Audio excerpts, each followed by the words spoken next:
नमस्कार, मेरा नाम है ईशा भंडारी और आप देख रहे हैं वोकल न्यूज शहडोल।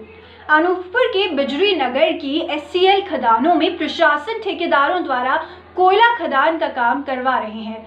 यह ठेकेदार एक तो श्रमिकों की जगह मशीनों से काम लेते हैं, जिस कारण मजदूर बेरोजगार हो रहे हैं। वहीं दूसरी ओर जो थोड़े बहुत मजदूर यहाँ कार्यरत हैं, उनका भी भरपूर शोषण करते हैं। अधिक जानकारी के लिए बढ़ते हैं हमारे सहयोगी अमन की ओर।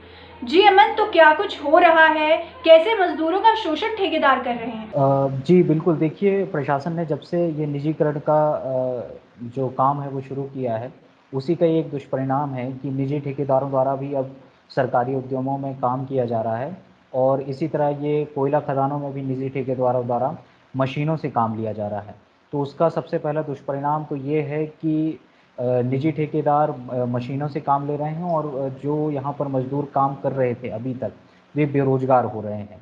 फिर इसके अलावा दूसरा ये इसका शोषण का स्वरूप है कि निजी ठेकेदारों द्वारा मनमाने तरीके से मजदूरों से काम कराया जाता है। 3-3 शिफ्ट में उनसे काम कराया जा रहा है और उस काम के मुताबिक उनकी मजदूरी, उनका वेतन नहीं दिया जा रहा है। इसके अलावा पीएफ जो काट कर कंपनी द्वारा उसका अलग से भुगतान दिया जाता है, वो भी इन मजदूरों को नहीं मिल रहा है। यहाँ तक कि इन्हें वेतन की पर्ची भी नहीं दी जाती है और जो निर्धारित मजदूरी तय है वो भी इन मजदूरों को नहीं दी जा रही है। तो इस तरह ये शोषण की समस्या लगातार बनी हुई है और इस विषय में ये मजदूर किसी अधिकारी से, किसी प्रबंधन से इस विषय में शिकायत भी नहीं कर पाते हैं, क्योंकि इन्हें शिकायत करने से अपनी नौकरी जाने का खतरा भी बना रहता है। तो फिलहाल ये स्थिति है कि मजदूर चुपचाप मजदूर इन ठेकेदारों के शोषण को सहने के लिए मजबूर हैं और ये स्थिति बड़े लंबे समय से चली आ रही है और इसका अभी कोई भी समाधान प्रबंधन द्वारा, प्रशासन द्वारा नहीं किया गया है। जी अमन, आप बता रहे हैं शोषण हो रहा है, तो शोषण के अलावा भी क्या कुछ हो रहा है मजदूरों के साथ? जी बिल्कुल, देखिए शोषण तो हो ही रहा है बहुत बड़े पैमाने पर और दूसरी समस्याएं ये हो रही हैं कि कई प्रकार की गड़बड़ियां भी निजी ठेकेदारों द्वारा की जा रही हैं। जैसे कि जो वेतन का पर्ची है या जो रिसिप्ट है वो नहीं दी जाती है। इसके कारण होता ये है कि कभी आपको वेतन कम मिल रहा है, ज़्यादा मिल रहा है, इसके लिए आप आवाज़ नहीं उठा सकते हैं। ये नहीं बता सकते हैं कि मुझे वेतन कम दिया गया है।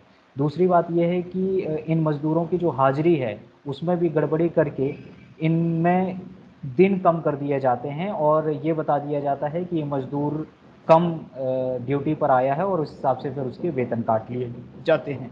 फिर इसके अलावा ये समस्या है कि जो पीएफ काटी जाती है कंपनी की तरफ से, उसी पीएफ के अनुसार कंपनी भी अपना एक भुगतान निश्चित करती है और फिर वो बैंक अकाउंट में, मजदूरों के बैंक अकाउंट में डाला जाता है।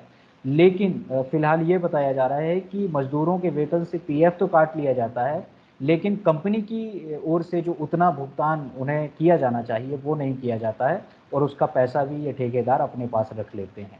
तो इस तरह की ये लगातार समस्याएं बनी हुई हैं और इस संबंध में मजदूर भी किसी न कोई आवाज़ उठाने से डरते हैं, क्योंकि उन्हें अपनी नौकरी जाने का खतरा है।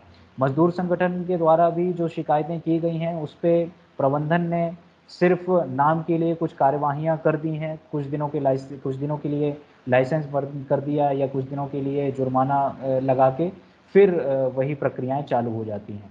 तो प्रशासन को ज़रूरत है कि इस विषय में सख्त कदम उठाए जाएं और मज़दूरों का जो ये शोषण हो रहा है, उनके साथ जो नाइंसाफ़ी हो रही है, उसमें कमी लाई जा सके ताकि इनका जीवन स्तर भी बाकी लोगों की तरह बेहतर हो सके।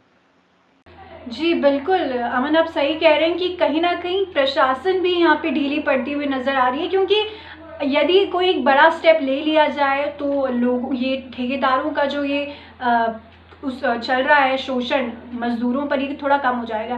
धन्यवाद अमन, हमें जानकारी प्रदान करने के लिए, और उम्मीद यही होगी कि मजदूरों को हो रही परेशानियों का जल्द से जल्द हल निकले।